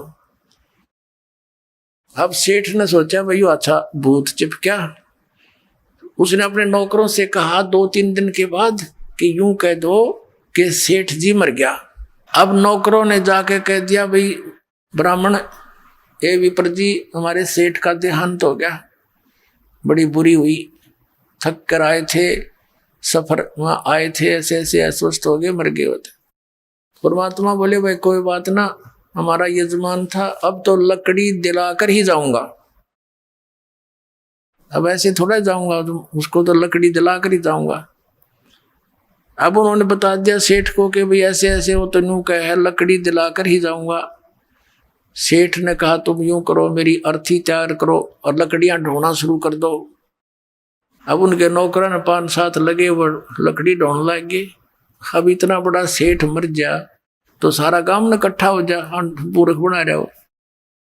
तो 5-7 नौकरों तक बड़ा लकड़ी इकट्ठी करवा ली और अपनी अर्थी उठवा के चल पड़ा। परमात्मा ने बिठा लिया ऐसा मोटा लकड़, अर्जा दरिया उसकी छाती पे। अभी आपने सुने संत रामपाल जी महाराज के मंगल प्रवचन। आइए अब सुनते हैं संत रामपाल जी महाराज से नाम दीक्षा लेकर सतभक्ति करके अद्भुत लाभ प्राप्त करने वाले अनुयायी के विचार। नमस्कार जी। नमस्कार जी। ਤੁਹਾਡਾ ਕੀ ਨਾਮ ਹੈ ਜੀ? रमेश कुमार जी। ਰਮੇਸ਼ ਕੁਮਾਰ ਜੀ, ਤੁਸੀਂ ਕਿੱਥੋਂ ਆਏ ਹੋ? जलंधर पंजाब। ਰਮੇਸ਼ ਕੁਮਾਰ ਜੀ, ਤੁਸੀਂ ਬਾਈ ਪ੍ਰੋਫੈਸ਼ਨ ਕੀ ਕੰਮ ਕਰਦੇ ਹੋ? मैं एस्टम रिटायर्ड है, पर मैं पहले सॉफ्टवेयर इंजीनियर सी इंश्योरेंस कंपनी च, दैन उस तो बाद BRS ਲਈ ਸੀ as a assistant branch manager operation. Sant Rampal ਜੀ ਮਹਾਰਾਜ ਜੀ ਤੋਂ ਕਦੋਂ ਨਾਮ ਦੀਕਸ਼ਾ ਲਈ? ਇਹ ਮੈਂ ਲਈ ਸੀਗੀ 24 ਫਰਵਰੀ 2013 ਚ। ਸੰਤ ਰਾਮਪਾਲ ਜੀ ਮਹਾਰਾਜ ਜੀ ਤੋਂ ਨਾਮ ਦੀਕਸ਼ਾ ਲੈਣ ਤੋਂ ਪਹਿਲਾਂ ਤੁਸੀਂ ਕਿਹੜੀ ਭਗਤੀ ਸਾਧਨਾ ਕਰਦੇ ਸੀ? ਸੰਤ ਰਾਮਪਾਲ ਜੀ ਪ੍ਰਮਾਤਮਾ ਜੀ ਨਾਮ ਦੀਕਸ਼ਾ ਲੈਣ ਤੋਂ ਪਹਿਲਾਂ ਅਸੀਂ ਜੋ ਸਾਡੇ ਫੈਮਿਲੀ ਵਾਲੇ ਕਰਦੇ ਸੀਗੇ, ਪੁਰਾਣੇ ਜਿਸ ਤਰ੍ਹਾਂ ਸ਼ਿਵ ਜੀ ਦੀ ਹੋ ਗਈ ਜਾਂ ਦੂਸਰੇ ਦੀ ਭਗਤੀ ਹੋ ਗਈ, ਉਹ ਕਰਦੇ ਸੀਗੇ। ਅਤੇ ਉਹਦੇ ਵਿੱਚ ਵੀ ਥੋੜ੍ਹੀ ਮੈਂ ਤੁਹਾਨੂੰ ਡਿਟੇਲ 'ਚ ਦੱਸਣਾ ਚਾਹੁੰਦਾ ਵੀ 1980 ਦੀ ਗੱਲ ਹੈ, ਨਵੰਬਰ 1980 ਦੀ ਗੱਲ। ਮੈਂ ਵੈਸ਼ਨੋ ਦੇਵੀ ਗਿਆ ਸੀਗਾ ਅਤੇ ਉਸ ਤੋਂ ਬਾਅਦ ਉੱਥੇ ਕੀ ਹੋਇਆ ਜੀ, ਮੈਂ ਜਦੋਂ ਛੋਟਾ ਜਿਹਾ ਸੀਗਾ ਅਤੇ ਜਦੋਂ ਮੇਰੀ ਵਾਰੀ ਆਈ ਦਰਸ਼ਨਾਂ ਕਰਨ ਦੀ, ਲੇਕਿਨ ਉਹਨਾਂ ਨੇ ਜਿਹੜੇ ਪੰਡਿਤ ਸੀਗੇ ਉਹਨਾਂ ਨੇ ਮੈਨੂੰ ਧੱਕਾ ਮਾਰ ਕੇ ਬਾਹਰ ਕੱਢਤਾ। ਪਿਛਲੇ ਵਾਲਾ ਜਿਹੜਾ ਸੀਗਾ ਬੰਦਾ, ਉਹਦੇ ਹੱਥ 'ਚ ਰਿੰਗ ਉਹਨੇ ਦਿੱਤੀ ਅਤੇ ਉਹਨੂੰ ਮੱਥਾ ਟੇਕਣ ਦਿੱਤਾ ਅਤੇ ਮੈਨੂੰ ਉਹਨਾਂ ਨੇ ਬਾਹਰ ਕੱਢਤਾ। ਦੈਨ ਉਹ 1900 ਤੋਂ ਅੱਜ ਦੇ ਸ਼ਰਮਾ ਮੇਰੀ ਫੈਮਿਲੀ, ਮੇਰਾ ਅਸੀਂ ਸ਼ਰਮਾ ਹੈਗੇ ਹਾਂ ਅਤੇ ਮੈਂ 1980 ਤੋਂ ਲੈ ਕੇ ਅੱਜ ਤੱਕ ਮੈਂ ਕਦੇ ਉੱਧਰ ਪਰਮਾਤਮਾ ਸਿਰਫ ਇੱਧਰ ਹੀ ਗਿਆ, ਉੱਧਰ ਮੰਦਿਰਾਂ 'ਚ ਕਦੇ ਨਹੀਂ ਜਾਂਦਾ। ਜਿਵੇਂ ਕਿ ਤੁਸੀਂ ਦੱਸਿਆ ਵੀ ਬਚਪਨ ਤੋਂ ਹੀ ਤੁਹਾਨੂੰ ਇੱਕ ਝਟਕਾ ਲੱਗਿਆ, ਜਿਸ ਤੋਂ ਬਾਅਦ 'ਚ ਤੁਸੀਂ ਮੰਦਿਰਾਂ ਦੇ ਵਿੱਚ ਜਾਣਾ ਛੱਡਤਾ। ਸੰਤ ਰਾਮਪਾਲ ਜੀ ਮਹਾਰਾਜ ਜੀ ਦੀ ਸ਼ਰਨ ਦੇ ਵਿੱਚ ਆਉਣਾ ਕਿਵੇਂ ਹੋਇਆ? ਇਹ ਗੁਰੂ ਜੀ ਦੀ ਅਸੀਂ 2013 'ਚ ਆਏ। ਉਸ ਤੋਂ ਪਹਿਲਾਂ ਅਗਰ ਥੋੜ੍ਹਾ ਮੈਂ ਵਿਸਤ੍ਰਿਤ ਦੇ ਗੁਰੂ ਜੀ ਦੀ ਸ਼ਰਨ ਤੋਂ ਪਹਿਲਾਂ ਮੈਂ 34 ਸਾਲ ਆਪਣੇ ਰਾਧਾ ਸੁਆਮੀ ਦੇ ਵਿੱਚ ਰਿਹਾ। ਰਾਧਾ ਸੁਆਮੀ ਦੇ ਵਿੱਚ ਮੇਰੀ ਸਾਡੀ ਸੇਵਾ ਲੱਗੀ ਹੁੰਦੀ ਸੀ, ਜਿੱਥੇ ਆਪਣੇ ਗੁਰਿੰਦਰ ਢਿੱਲੋਂ ਜੀ ਜਿੱਥੇ ਨਾਮਦਾਨ ਦਿੰਦੇ ਹੁੰਦੇ ਸੀ, ਉੱਥੇ ਡਿਊਟੀ ਹੁੰਦੀ ਸੀਗੀ ਸਾਡੀ ਵੀ ਕਿਹਨੂੰ ਨਾਮਦਾਨ ਦੇਣਾ, ਕਿਹਨੂੰ ਨਹੀਂ ਨਾਮਦਾਨ ਦੇਣਾ, ਅਸੀਂ ਉਹਨਾਂ ਨੂੰ ਪਰਚੀਆਂ ਦਿੰਦੇ ਹੁੰਦੇ ਸੀ। ਅਤੇ ਉੱਥੇ ਵੀ ਬੜਾ ਉਦਾਸ ਹੁੰਦਾ ਸੀ, ਜਿੱਦਾਂ ਕਿਸੇ ਨੂੰ ਪਰਚੀਆਂ ਕਿਸੇ ਨੂੰ ਨਹੀਂ, ਜਿਸ ਤਰ੍ਹਾਂ ਲੇਡੀਜ਼ ਨੂੰ ਨਹੀਂ ਦਿੰਦੇ ਹੁੰਦੇ ਸੀ, ਅਤੇ ਉਹ ਬਾਹਰ ਕੀ ਕਰਦੀਆਂ ਹੁੰਦੀਆਂ ਸੀ, ਆਪਣੇ ਦੀਵਾਰ 'ਤੇ ਸਿਰ ਮਾਰ ਕੇ ਖੂਨ ਕੱਢ ਲੈਂਦੀਆਂ ਹੁੰਦੀਆਂ ਸੀ। ਫਿਰ ਮਨ ਬੜਾ ਦੁਖੀ ਹੁੰਦਾ ਸੀ ਵੀ ਅਸੀਂ ਕੌਣ ਹੁੰਦੇ ਆ ਵੀ ਉਹਨਾਂ ਨੂੰ ਪਰਚੀਆਂ ਦੇਣ ਵਾਲੇ, ਵੀ ਕਿਹਨੂੰ ਦੇਣਾ ਕਿਹਨੂੰ ਨਹੀਂ ਦੇਣਾ। ਇਹ ਜੋ ਅਗਰ ਕਰਨਾ ਚਾਹਵੇ ਤਾਂ ਗੁਰਿੰਦਰ ਜੀ। ਫਿਰ ਜਦ ਗੁਰਿੰਦਰ ਜੀ ਜਦੋਂ ਆਏ ਸੀਗੇ, ਉਹਨਾਂ ਨੂੰ ਜਦੋਂ ਗੁਰੂ ਗੱਦੀ ਮਿਲੀ ਸੀਗੀ, ਫਿਰ ਉਦੋਂ ਵਿੱਚ ਵੀ ਇਹ ਹੋਇਆ ਸੀ ਵੀ ਗੁਰਿੰਦਰ ਜੀ ਨੇ ਕਦੇ ਨਾਮਦਾਨ ਲਿਆ ਨਹੀਂ ਸੀਗਾ, ਨਾ ਕਦੇ ਉਹ ਭਗਤੀ ਕਰਦੇ ਸੀਗੇ। ਫਿਰ ਉਹ ਵੀ ਅਸੀਂ ਨਾਮਦਾਨ ਤੋਂ ਛੱਡ ਦਿੱਤਾ। ਵਾਈਫ 1984 ਦੇ ਵਿੱਚ ਪਹਿਲਾਂ ਬ੍ਰਹਮ ਕੁਮਾਰੀ 'ਚ ਜਾਂਦੀ ਸੀ, ਮੈਂ ਵੀ ਨਾਲ ਅਟੈਚਮੈਂਟ ਹੋ ਗਿਆ ਉਹਨਾਂ ਦੇ ਨਾਲ। ਫਿਰ ਉੱਥੇ ਵੀ ਜਾ ਕੇ ਉਹਨਾਂ ਦੇ 2 ਵਾਰੀ ਜਿਹੜੇ ਮੇਨ ਹੈੱਡ ਆਫਿਸ ਹੈ ਉੱਥੇ ਵੀ ਜਾਂਦੇ ਰਹੇ, ਪਰ ਉੱਥੇ ਵੀ ਮੈਨੂੰ ਨਹੀਂ ਲੱਗਾ, ਵਾਈਫ ਨੂੰ ਵੀ ਨਹੀਂ ਲੱਗਾ ਹੈਗਾ, ਕਿਉਂਕਿ ਉਹ ਇਹ ਕਹਿੰਦੇ ਸੀਗੇ ਵੀ ਜੋ ਅਗਰ 5000 ਅੱਜ ਤੋਂ ਜੋ ਕੁਝ ਹੋਇਆ 5000 ਸਾਲ ਬਾਅਦ ਦੁਬਾਰਾ ਉਹੀ ਚੀਜ਼ ਹੋਣੀ। ਮੈਂ ਉਹਨਾਂ ਨੂੰ ਕੁਐਸਚਨ ਪੁੱਟ ਅਪ ਕਰਨੇ, ਅਗਰ ਅਸੀਂ ਅੱਜ ਜੇ ਜਨਮ ਕੁੱਤੇ ਦਾ ਹੈ ਅਤੇ ਉਹਨੇ 5000 ਸਾਲ ਬਾਅਦ ਹੀ ਕੁੱਤਾ ਬੰਦਾ ਤੇ ਫਿਰ ਭਗਤੀ ਕਰਨ ਦਾ ਕੀ ਫਾਇਦਾ। ਪਰ ਉਹਨਾਂ ਨੇ ਵੀ ਕੋਈ ਪ੍ਰੋਪਰ ਸੈਟਿਸਫੈਕਸ਼ਨ ਜਵਾਬ ਨਹੀਂ ਦਿੱਤਾ। ਅਤੇ ਇਸ ਤਰ੍ਹਾਂ ਹੀ ਕੀ ਹੋ ਰਿਹਾ ਸੀ, ਅਸੀਂ TV ਦੇਖ ਰਹੇ ਸੀ ਅਤੇ ਦੇਖਦੇ ਮਤਲਬ ਵਾਈਫ ਨੇ ਸਾਤਸੰਗ ਸੁਣਿਆ। ਮੈਂ ਤਾਂ ਤਕਰੀਬਨ ਅੰਮ੍ਰਿਤਸਰ ਜੋਬ 'ਤੇ ਜਾਂਦਾ ਹੁੰਦਾ ਸੀ, ਅਤੇ ਜਦੋਂ ਉਹਨਾਂ ਨੇ ਦੇਖਿਆ ਤਾਂ ਮੈਨੂੰ ਕਹਿੰਦੇ ਵੀ ਇਹ ਕਿਤਾਬ ਮੰਗਵਾਉਣੀ ਹੈਗੀ ਹੈ। ਅਸੀਂ ਮੈਸੇਜ ਭੇਜਿਆ ਅਤੇ ਸਾਨੂੰ ਹਫ਼ਤੇ ਮਗਰੋਂ ਕਿਤਾਬ ਆ ਗਈ। ਅਤੇ ਕਿਤਾਬ ਜਦੋਂ ਆਈ ਅਤੇ ਜਦੋਂ ਅਸੀਂ ਗਿਆਨ ਗੰਗਾ ਕਿਤਾਬ ਪੜ੍ਹੀ, ਉਹਦੇ ਵਿੱਚ 19 ਨੰਬਰ ਪੇਜ 20 ਨੰਬਰ ਪੇਜ 'ਚ ਜਦੋਂ 21 ਨੰਬਰ ਪੇਜ ਦੇਖਿਆ ਅਤੇ ਅਸੀਂ ਫਿਰ ਹੈਰਾਨ ਹੋ ਗਏ ਵੀ ਅਸੀਂ ਦੁਨੀਆ ਦੇ ਵਿੱਚ ਕਿੱਦਾਂ ਆਏ, ਕਿਸ ਤਰ੍ਹਾਂ ਆਏ, ਅਤੇ ਸਾਨੂੰ ਇਹ ਕਦੇ ਕਿਸੇ ਸਾਡੇ ਗ੍ਰੰਥਾਂ 'ਚ ਨਹੀਂ ਸੀ ਪਤਾ ਲੱਗਾ। ਫਿਰ ਅਸੀਂ ਇਹ ਕਿਤਾਬ ਮੰਗਾ ਕੇ ਸਾਰੀ ਪੜ੍ਹੀ। ਫਿਰ ਅਸੀਂ ਜਿਹੜੇ ਆਸ਼ਰਮ ਵਾਲੇ ਨੰਬਰਾਂ 'ਤੇ ਉੱਥੇ ਅਪਰੋਚ ਕੀਤਾ।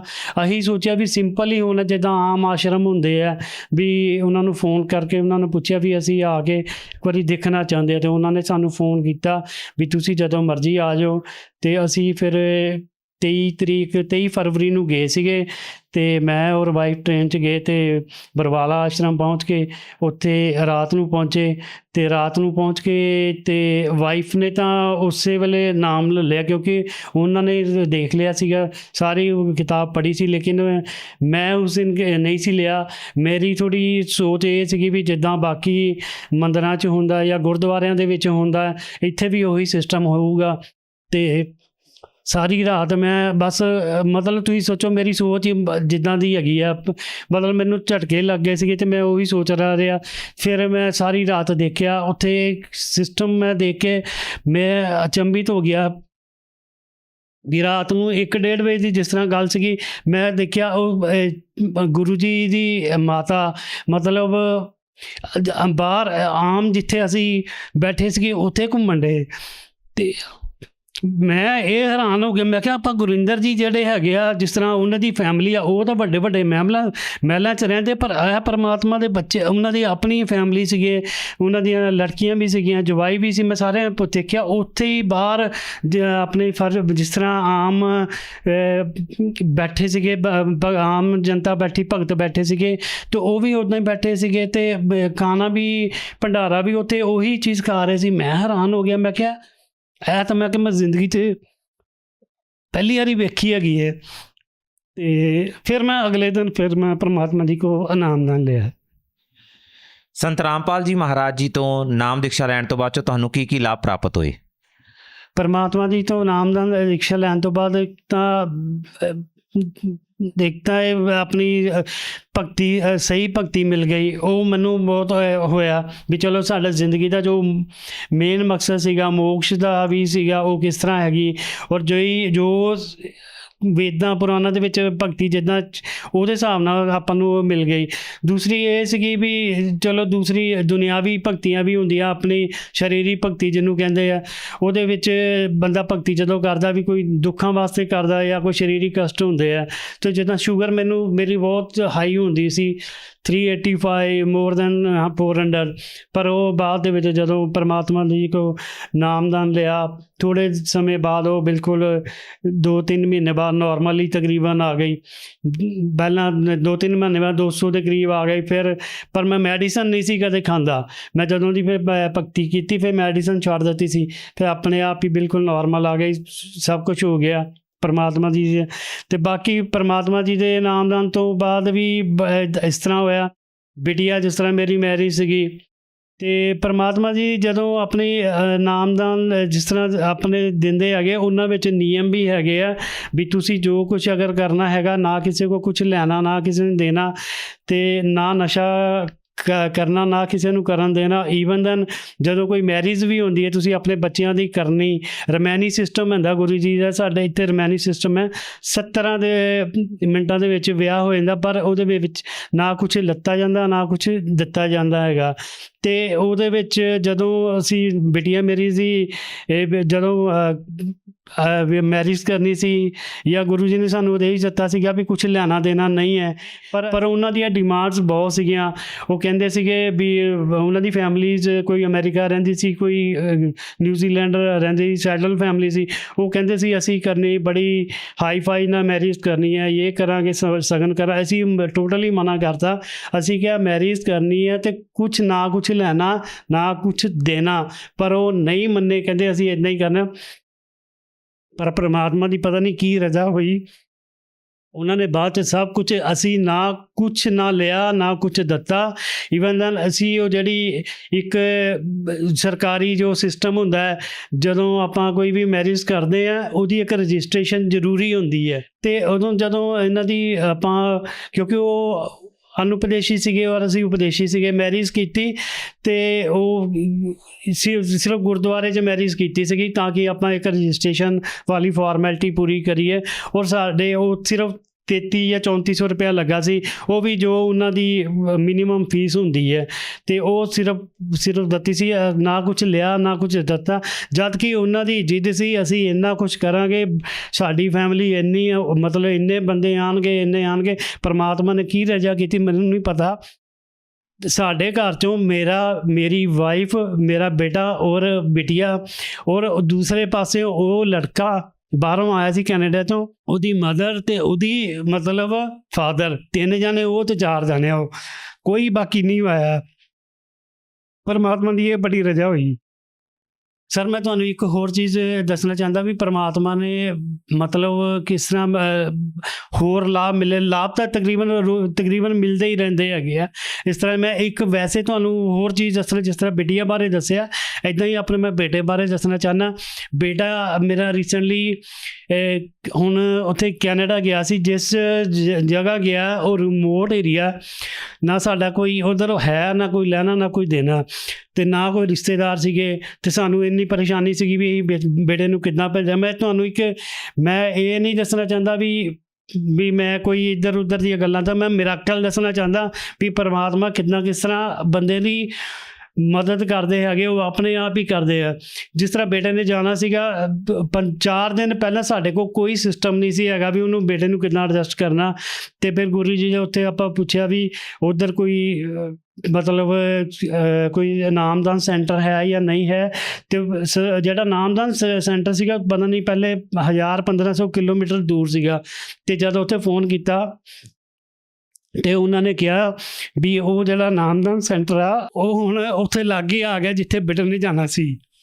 ਅਤੇ ਉਹ ਤੁਸੀਂ ਬਿਲੀਵ ਕਰੋ, ਉਹ ਤਾਂ ਹਾਲੇ 10 ਦਿਨ ਪਹਿਲਾਂ ਹੀ ਉੱਥੇ ਉਹਦਾ ਨਾਮਦਾਨ ਸੈਂਟਰ ਖੁੱਲ੍ਹ ਗਿਆ। ਅਤੇ ਫਿਰ ਜਦੋਂ ਉੱਥੇ ਗਿਆ ਬੇਟੇ ਨੇ ਮਤਲਬ ਆਪਣੇ ਪਰਮਾਤਮਾ ਨੂੰ ਦੇਖ, ਬੱਚਿਆਂ ਨੂੰ ਉੱਥੇ ਹੀ ਉਹਨਾਂ ਨੇ ਐਡਜਸਟਮੈਂਟ ਕਰ ਦਿੱਤੀ ਉਹਦੀ। ਅਤੇ ਉਸ ਤੋਂ ਬਾਅਦ ਜਿੱਥੇ ਹੁਣ ਉਹ ਬੇਟਾ ਕਾਲਜ ਦੇ ਵਿੱਚ ਕਰਦਾ, ਉਸ ਕਾਲਜ ਦੇ ਲਾਗੇ ਜਾ ਕੇ ਨਾ ਤਾਂ ਕੋਈ ਟਰਾਂਸਪੋਰਟ ਦੀ ਫੈਸਿਲਿਟੀ ਹੈ, ਨਾ ਕੁਛ ਹੈ। ਅਤੇ ਬੱਚੇ ਜਿੰਨੀ ਦੂਰ ਉੱਥੋਂ ਪੜ੍ਹਨ ਆਉਂਦੇ, ਸਾਰੇ 60 ਕਿਲੋਮੀਟਰ ਦੂਰ ਆਉਂਦੇ ਹੈਗੇ ਪੜ੍ਹਨ, ਉਹ ਵਾਪਿਸ ਉੱਥੇ ਜਾਂਦੇ ਆ। ਪਰ ਪਰਮਾਤਮਾ ਨੇ ਉਹ ਕੀ ਦੇਖੋ ਮਿਰਾਕਲ ਹੈਗੇ, ਉਸ ਬੱਚੇ ਨੂੰ ਉੱਥੇ ਹੀ ਇੱਕ ਰੂਮ ਮਿਲਿਆ, ਅਤੇ ਉੱਥੇ ਮਤਲਬ ਰੂਮ ਵੀ ਉਹਨੂੰ ਇਕੱਲਾ ਅਪਾਰਟਮੈਂਟ ਮਿਲਿਆ, ਅਤੇ ਨੌਕਰੀ ਵੀ ਉਹਨੂੰ ਉੱਥੇ ਹੀ ਮਿਲ ਗਈ ਹੈ। ਇਸ ਤੋਂ ਜ਼ਿਆਦਾ ਮੈਂ ਤੁਹਾਨੂੰ ਕੀ ਦੱਸ ਸਕਦਾ ਕਿ ਜਦ ਕਿ ਬਾਕੀ ਉਹਦੇ ਬੱਚੇ ਦੇ ਸਾਰੇ ਕਾਲਜ 300 ਸਟੂਡੈਂਟ ਹੈਗੇ, ਉਹ ਸਾਰੇ 60 ਕਿਲੋਮੀਟਰ ਦਾ ਦੂਰ ਉੱਥੇ ਜਾ ਕੇ ਆਉਂਦੇ ਆ, ਜਾ ਕੇ ਆਪਣੇ ਫਿਰ ਵਾਪਿਸ ਜਾਂਦੇ ਆ। ਉਹ ਇਕੱਲਾ ਹੀ ਬੱਚਾ ਉੱਥੇ ਹੈਗਾ।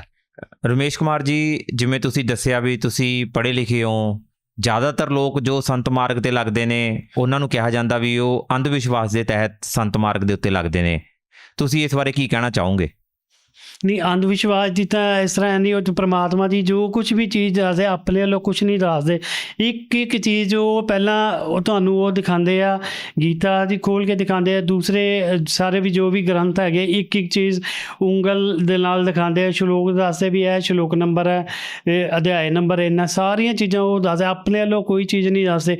ਨਾਲ ਉਹ ਜੋ ਵੀ ਦੱਸਦੇ ਹੈਗੇ ਆ ਵੀ ਭਗਤੀ ਮਾਰਗ ਕਿਸ ਤਰ੍ਹਾਂ ਕਰਨਾ ਹੈਗਾ, ਉਹ ਤਾਂ ਸਿਰਫ ਭਗਤੀ ਦਾ ਇੱਕ ਮਾਰਗ ਦੱਸਦੇ। ਉਹ ਵੀ ਕਹਿੰਦੇ ਜੋ ਕੁਝ ਵੀ ਮਿਲਣਾ ਤੁਸੀਂ ਇਹ ਭਗਤੀ ਕਰੋਗੇ ਤੁਹਾਨੂੰ ਉਹਦਾ ਹੀ ਫਲ ਮਿਲਣਾ, ਮਤਲਬ ਹੋਰ ਕੁਝ ਨਹੀਂ ਉਹਦੇ ਵਿੱਚ ਹੈਗਾ ਜੋ ਕੁਝ ਵੀ ਹੈ। ਦੇਖਣ 'ਚ ਆ ਰਿਹਾ ਵੀ ਅੱਜ ਜਿਹੜਾ ਪੰਜਾਬ ਆ ਉਹਦੇ ਜਿਹੜੇ ਜਵਾਨ ਨੇ, ਕੁੜੀਆਂ ਮੁੰਡੇ ਬਹੁਤ ਸਾਰੇ ਨਸ਼ੇ ਦੇ ਵਿੱਚ, ਨਸ਼ੇ ਦੀ ਜਿਹੜੀ ਲੱਤ ਆ ਉਹਨਾਂ ਨੂੰ ਬਹੁਤ ਬੁਰੀ ਤਰ੍ਹਾਂ ਲੱਗੀ ਹੋਈ ਆ, ਜਦ ਕਿ ਜਿਹੜੇ ਸੰਤ ਰਾਮਪਾਲ ਜੀ ਮਹਾਰਾਜ ਜੀ ਤੋਂ ਨਾਮ ਦੀਕਸ਼ਾ ਲੈ ਲੈਂਦੇ ਨੇ ਉਹ ਕਿਸੇ ਕਿਸਮ ਦਾ ਨਸ਼ਾ ਨਹੀਂ ਕਰਦੇ। ਤੁਸੀਂ ਜਿਹੜਾ ਪੰਜਾਬ ਦਾ ਯੁਵਾ ਸਮਾਜ ਆ ਉਹਨੂੰ ਕੀ ਸੰਦੇਸ਼ ਦੇਣਾ ਚਾਹੁੰਦੇ ਹੋ? ਮੈਂ ਤਾਂ ਇਹੀ ਸੰਦੇਸ਼ ਦੇਣਾ ਚਾਹੁੰਦਾ, ਜਿਸ ਤਰ੍ਹਾਂ ਆਪਣੇ ਪੰਜਾਬ ਦੇ ਵਿੱਚ ਇਹਨਾਂ ਦੇ ਇੱਕ ਰੀਤੀ ਰਿਵਾਜ ਜਾਂ ਉਹਨੂੰ ਰੀਤੀ ਰਿਵਾਜ ਹੀ ਸਮਝ ਲਓ, ਜੋ ਕਹਿੰਦੇ ਆ ਜਿੰਨਾ ਚਿਰ ਕਿਸੇ ਦੀ ਮੈਰਿਜ ਜਾਂ ਕਿਸੇ ਦੇ ਕੋਈ ਫੰਕਸ਼ਨ ਦੇ ਵਿੱਚ ਕੋਈ ਬੰਦਾ ਸ਼ਰਾਬ ਨਾ ਪੀਵੇ ਜਾਂ ਕੁਝ ਮਾਸ ਮदिरा ਨਾ ਕਰੇ ਤੇ ਉਹਨੂੰ ਉਹ ਫੈਮਿਲੀ ਨੂੰ ਜਾਂ ਉਹ ਦੂਸਰੀ ਨੂੰ ਜਾਂ ਸ਼ਾਦੀ ਜਾਂ ਕੋਈ ਵੀ ਫੰਕਸ਼ਨ ਨੂੰ ਸਫਲ ਨਹੀਂ ਸਮਝਿਆ ਜਾਂਦਾ। ਜਦ ਕਿ ਮਤਲਬ ਹੁਣ ਤੁਸੀਂ ਦੇਖੋ, ਇੱਕ ਐਗਜ਼ਾਮਪਲ ਮੈਂ ਦੇਣਾ, ਘਰ ਦੇ ਵਿੱਚ ਉਹ ਲੋਕ ਅਖੰਡ ਪਾਠ ਵੀ ਰਖਾਉਂਦੇ ਆ, ਜਗਰਾਤੇ ਵੀ ਕਰਾਉਂਦੇ ਆ, ਪਰ ਸ਼ਾਮ ਜਦੋਂ ਬੱਚਿਆਂ ਦੀ ਮੈਰਿਜ ਕਰਦੇ ਅਗਲੇ ਦਿਨ ਜਾਂ ਕੋਈ ਸ਼ਗਨ ਕਰਦੇ ਆ, ਉਹ ਅਗਲੇ ਦਿਨ ਕਿੰਨੀ ਸ਼ਰਾਬ ਪੀਂਦੇ ਆ, ਕਿੰਨਿਆਂ ਦਾ ਜੀਵ ਹੱਤਿਆ ਕਰਦੇ ਆ।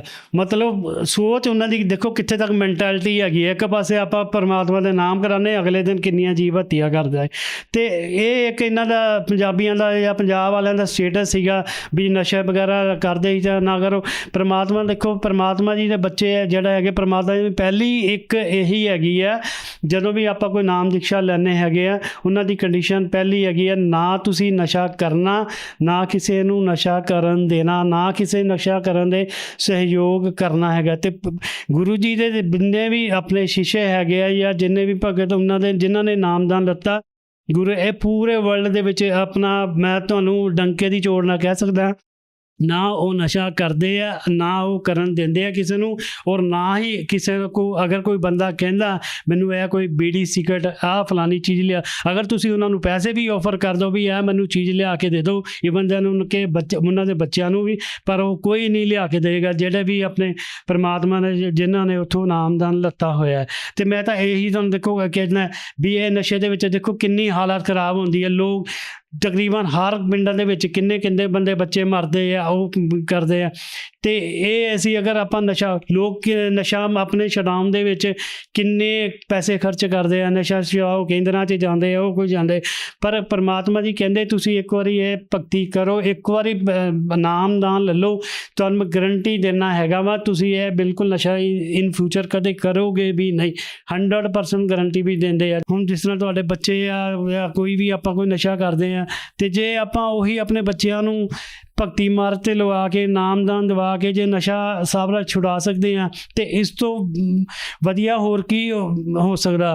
ਅਸੀਂ ਤਾਂ ਸਰਕਾਰ ਨੂੰ ਵੀ ਬੇਨਤੀ ਕਰਦੇ, ਸਰਕਾਰ ਇੰਨਾ ਪੈਸਾ ਲਗਾਉਂਦੀ ਹੈ, ਸਭ ਕੁਝ ਕਰਦੇ, ਪਰ ਕੋਈ ਨਹੀਂ ਕਰਦੇ। ਸ਼ਰਾਬ ਤਾਂ ਸਰਕਾਰ ਤਾਂ ਆਪ ਹੀ ਨਸ਼ਿਆਂ ਦੇ ਵਿੱਚ ਦੇਖੋ ਉਹਨਾਂ ਨੂੰ ਬੜਾਵਾ ਦਿੰਦੀ ਹੈ, ਹਰ ਸਾਲ ਟੈਕਸ ਲਗਾਉਂਦੀ ਆ, ਉੱਥੇ ਠੇਕੇ ਖੁਲਵਾਉਂਦੀ ਹੈ, ਕਰਵਾਉਂਦੀ। ਸਰਕਾਰ ਨੇ ਕੁਛ ਨਹੀਂ ਕਰਨਾ। ਸਰਕਾਰ ਵੱਲੋਂ ਤੁਹਾਡਾ ਕੋਈ ਫੈਮਿਲੀ ਵਾਲਾ ਬੱਚਾ ਮਰੇ ਭਾਵੇਂ ਜੀਵੇ, ਤੁਹਾਡੇ ਕੋਈ ਫੈਮਿਲੀ 'ਚ ਭਾਵੇਂ ਤੁਹਾਨੂੰ ਖਾਣ ਨੂੰ ਮਿਲੇ ਨਾ ਮਿਲੇ, ਉਹਨੇ ਆਪਣੀ ਕਮਾਈ ਕਰਨੀ ਹੈ। ਅਤੇ ਤੁਸੀਂ, ਮੈਂ ਫਿਰ ਬੇਨਤੀ ਕਰਦਾ ਵੀ ਤੁਸੀਂ ਇਹ ਸਤਸੰਗ ਜ਼ਰੂਰ ਸੁਣੋ।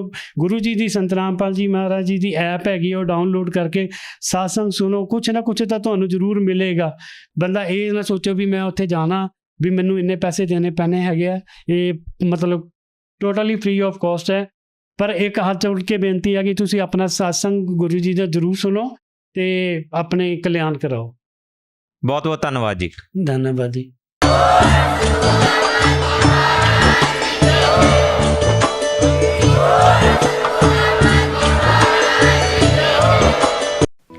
आप सुन रहे थे जगत गुरु तत्वदर्शी संत रामपाल जी महाराज के मंगल प्रवचन। अधिक जानकारी के लिए संपर्क करें